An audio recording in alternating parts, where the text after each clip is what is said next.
All right, today we're going to tackle something fascinating, the complex, often contradictory, and always changing nature of a modern nation. And our guide for this journey is Satish Deshpande's incredible book, Contemporary India, A Sociological View. So let's just jump right in with the huge question this book kicks off with. I mean, think about it for a second. We all do this, don't we?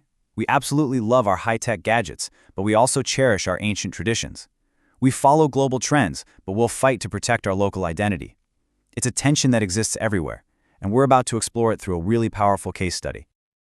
And yeah, that case study is India. It's a place where this constant push and pull between the modern and the traditional is just out there, on full display every single day. The country really embodies this paradox, which makes it the perfect lens to look at that question we just asked. Now, to help us make sense of all this, we're turning to sociologist Satish Deshpande. You can think of his book as a kind of map, one that helps us see the deep social currents that are shaping India today. He's really giving us the tools to look past the obvious. And this quote, this right here, is the heart of the whole mission. This isn't just about listing off facts.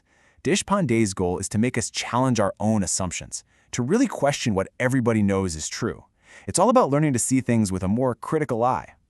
So where do we even start trying to understand the India of today? Well, Deshpande says we first have to look at the massive shifts, these seismic events that have happened over the last few decades. He points to three incredibly powerful forces, kind of like social earthquakes, that completely reshape the nation. And here are those three earthquakes. First, you have the Mandal agitation, which dragged the issue of caste-based social justice right into the middle of a huge national debate. Second, globalization, which blew the economy wide open and connected India to the rest of the world like never before. And third, the rise of Hindutva, a political movement that really put cultural and religious identity front and center. These three forces didn't just happen one after another. They collided, creating what the book calls a whole new set of problems and possibilities. Okay, so with that background in mind, the book then starts to peel back the layers of India's complexities. And it does this by asking a series of incredibly sharp, really insightful questions. Let's dig into a few of them. Here's the first big one. You know, for most history, a nation's identity was built on its shared stories, its culture, its religion. But what happens when economic growth, your GDP figures, your place in the global market, what happens when that becomes just as important, maybe even more important, in defining who you are as a country? And you can see that core tension laid out right here.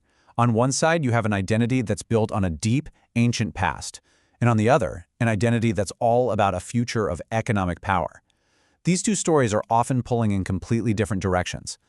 So who's caught in the middle of all this change? Well, a lot of the time, it's the middle class. They're the ones who are often the biggest consumers of globalization, and they're also major drivers of social shifts. So Deshpande asks, what is their actual role in this new landscape? And the answer, of course, isn't simple. The middle class absolutely plays a pivotal role, no question. But they're also filled with anxiety and ambivalence. They're torn. They want all the benefits that come with modernity, but they're also worried about losing their cultural roots, or maybe about facing new kinds of competition. They're like the gas pedal and the emergency brake, all at the same time. Okay, here's another piece of common sense that Deshpande wants us to rethink. We hear it all the time, right? That globalization is making the whole world the same, turning it into one big global village.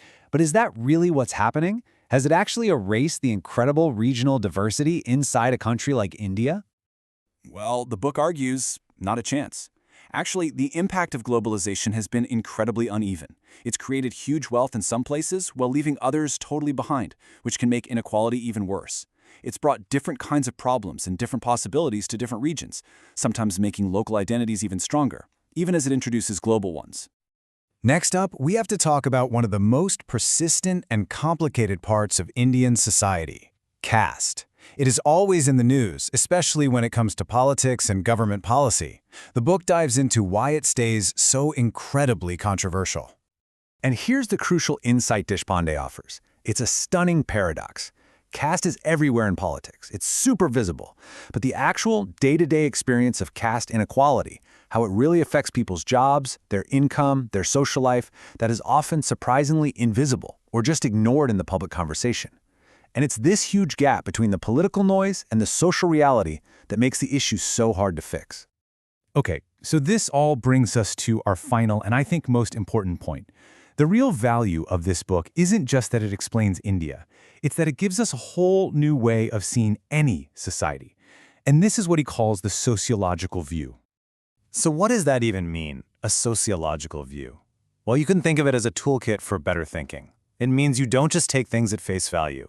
It's about looking at the data, understanding the history, and really re-examining all those common sense ideas that we all just kind of carry around.